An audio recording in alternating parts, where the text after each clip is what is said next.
Rippaverse is the result of a comic book lifer that wanted to be a part of the solution instead of always griping about the problem. Now, don't get me wrong, this was always a part of my aspirations. However, the current climate certainly sped things up.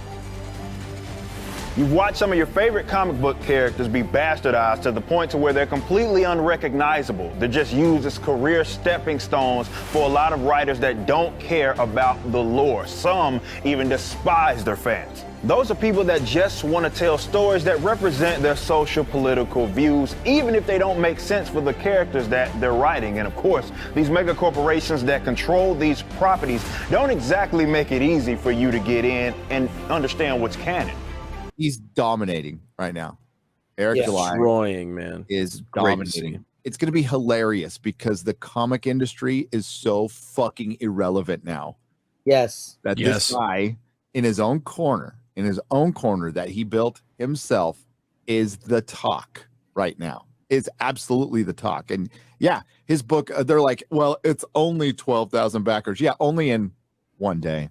If you don't like it, go make your own spaces. Well, whether it's Ethan Van Sciver's Cyberfrog, my friends over at Arcaven Comics, the sky-smashing success of Eric July's Rippaverse, or my own noir fantasy pulp Death Mask, we got 3 words for you, bitch. Challenge, fucking, accept it.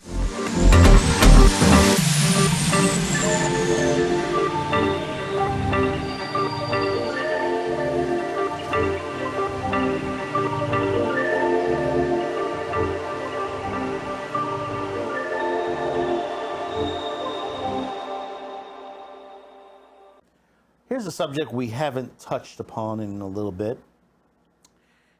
Comic books in the comic book industry. Next month, there's going to be a release of a comic book. I think it's very important to note. And for the reason is, this is not something of the mainstream comic book industry is putting out. This is just some guy who talks about comics, has a YouTube channel, has a great YouTube channel, discuss many various subjects, has about 500,000, I think 500,000 subscribers out there, is criticized daily for his views, similar views that I have in the comic book, fandom, video game, you know, all the subjects that normally in pop culture that we all touch upon. You know, and I said, you know, the manga industry has literally taken over the comic book industry for the reason is good stories. Whether it's Spy X Family, Chainsaw Man, Demon Slayer, Bleach, any of the above. And, you know, manga has been around for decades, as much as the comic book industry as well. Major difference is that people have snuck into the industry, and I say snuck into it, who don't belong there, has taken over some of the top industry comic books, ripped them apart, and just literally through politics, activism, and many other things that doesn't belong in our comic books. They say, nice hobby that you have. It's a little bit sexist, don't you think? Maybe you better let us in to fix it. Bitch, it wasn't made for you. You had no business coming in here and ruining it. You killed the comic book industry, and you weak-ass fatbeard cucks who let these bitches come in here and make it unhospitable. Tell the fans that they're Nazis if they don't like their characters being destroyed. You know, being part of a geek culture, or ever, you know, however you want to call it. We were, and this was back when I was young, we were always ridiculed. We were called, you know, geeks and all the names that you would call, and they would make fun of all the things that we liked. Whether it was science fiction, whether it was playing Dungeons and Dragons, our comic books. And we had our own culture. I mean, we had our own sat back and looked at what we wanted, when we wanted. Weekly, I would go to Forbidden Planet to get my comic books on a weekly basis. Forbidden Planet's still there to this day. Location may have changed a block over, but it's still standing to this day.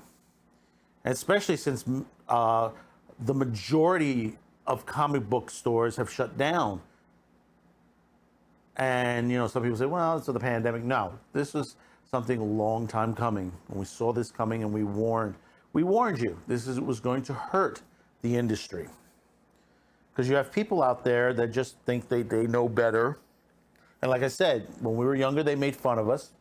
Now, those same people have taken over what we like the best, the stories, the culture, all that above, because basically they said, well, we need to fix this. It needs to be fixed.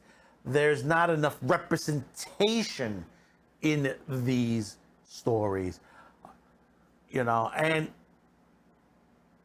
these are people that have never picked up a comic book in their entire life. If they did, they flipped through it and looked at it, or looked at a cover and said, no, I don't like the cover. I don't like that she's sexualized. I don't like that basically there's not enough minorities on the cover, and just literally just went from there. But now, next month, a comic book is being released. It's called Isom. If I'm pronouncing that correct, I do apologize if I said it wrong. The concept is created by one of our big YouTubers, Eric July, out there. And he's also created a company called the Rippaverse. Now, most of you have heard it, and I wanted to give my 2 cents to the situation. At the time of this recording, at the time when we recorded this was last week when we did this and edited it and we brought it to you this week, we were looking at a site that he built himself. Now, the thing about it is, Eric went out and tried to do this the right way, through the crowdfunding and all that, and put that together. And he got into a lot of roadblocks. So he says, why should I go through these third-party people? Let me do it myself. And this is the major thing. For those out there that have criticized us and has told us, well, if you don't like our product, you don't have to buy it.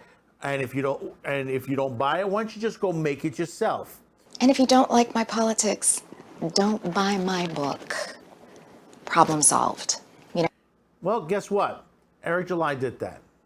Avoided the third party, went straight and built his own website and crowdfunding. Within the first day, within the first 24 hours of this crowdfunding program, Eric raised $1 million. Yeah, that's right, $1 million. And for those of you who have not realized that this has happened, one of the fastest crowdfunded, Keanu Reeves was a fast, but not like this, and not like how fast that this is growing. As of about late Thursday, we were looking at almost $1.6 million banked by the website. By the time probably this air, and if it continues the way it's going, and we'll try to put a number at the end of this episode, he should be well over 2 million, on the way to 3. And if it's the amount of days that I'm seeing on there proper, could he hit 3? Possibly. For 4, probably. 5, yeah, maybe. $10 million? That's not out of sight. Don't forget there was another crowdfund of another writer who received $40 million in crowdfunding to produce, 4 to 5 books? So it's not unheard of. And you look at the campaign, you look at the story and all that, and it seems to be interesting. None of the politics that you would expect. that you would expect something Marvel or DC would put out. No, a good solid story, a good concept, a little different than what you would normally see in the mainstream. And of course, Eric has his critics. One major thing is that he has been ejected out of or banned out of the one of the largest comic book Reddit forums in Reddit. And why, you might per se, that he has been exposed? Because they put him in the same boat as Comicsgate and calling Comicsgate a hate group. A hate group. I want to ask the person who runs that Reddit post, could you explain to me what hate are these guys doing online?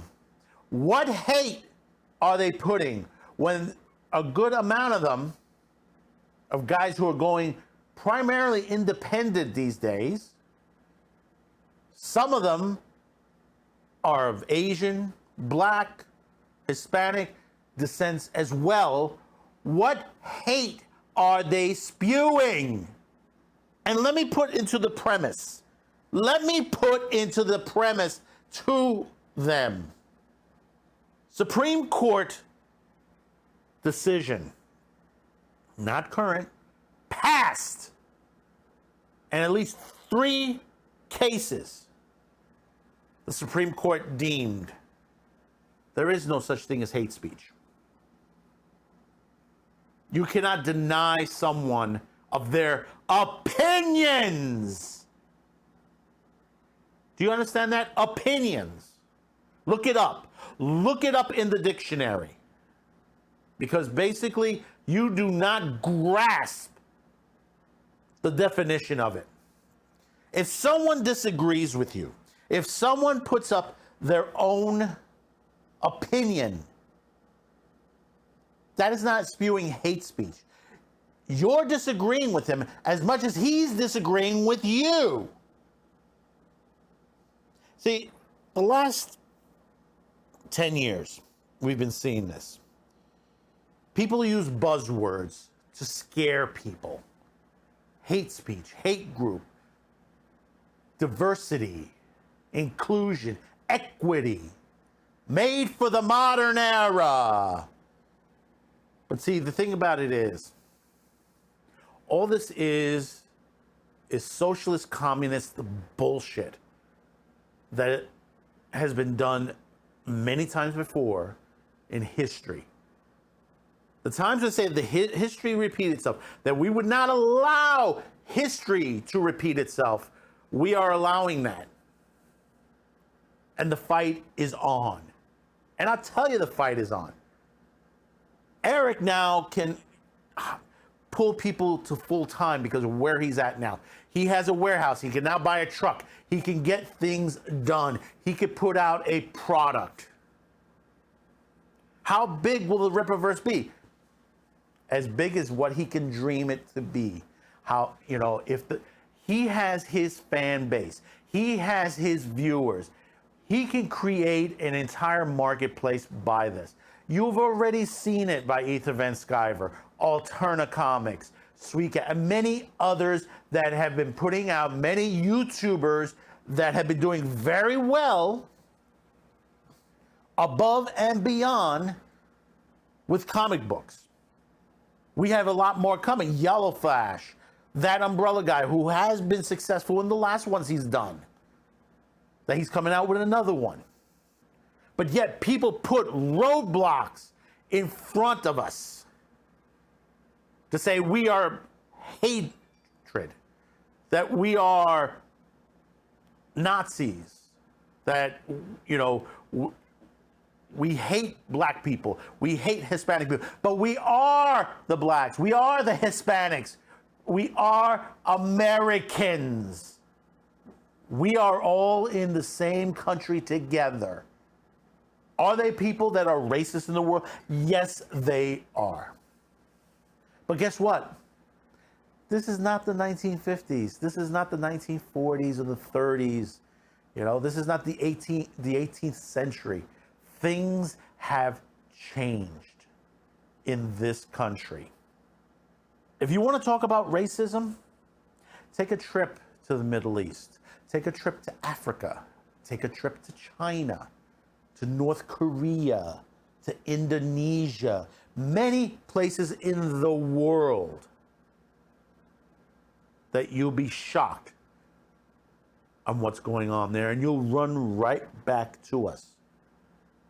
Brittany Grimer, and we discussed this before, and we didn't put this part in there.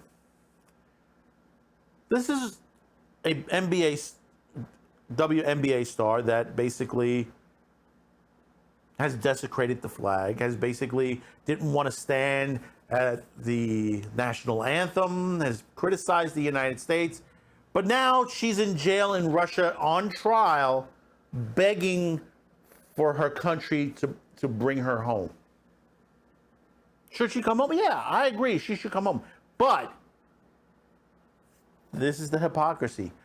When you need the country the most, that's when you're begging for it. That's why you hear these days, when it comes to the fandom, the rebellion. And now you're going to hear the revolution. Because that's this show now these days. A revolution. A change to the corporate guards that have run the corporations, the product into the ground. We are the next level. The changes of the comic book industry, the animation industry, broadcast television. The streaming wars are here. We're left out of it. But guess what? We're slowly creeping up. You could see by this alone from Eric July, a man who talks to people daily as I talk to you, my viewers, and respect your opinions. Understand that wherever you go in the world, you're never going to get situations like it is here in this country as far as how you could speak, what you could do, what kind of company you could put together. You know, when you go in a country that basically you open a country and the government is standing over you, not to take the money, just basically to run your company as a propaganda mill. Like TikTok, ByteDance and TikTok. And that's a perfect example. Do you think that happens here? No. You can open your own company, run it to the way you want it. This is why I say there is a rebellion and a revolution coming. The revolution part of it is that we're going to fight for every inch of broadcast time we can get. As I said in the past, we're working on a lot of shows. We're looking to resurrect an old show, to bring it to you the way we saw it years ago. Something that was very entertaining to us, something we had fun doing, and we were doing it ourselves. God rest Richard Concepcion's soul, because he was one of the men that put this together back in the day. A man that was stabbed in the back by Time Warner. A man who worked hard, was able to get on there, in the end was kicked out of the business. It's a shame. Such a good man he was.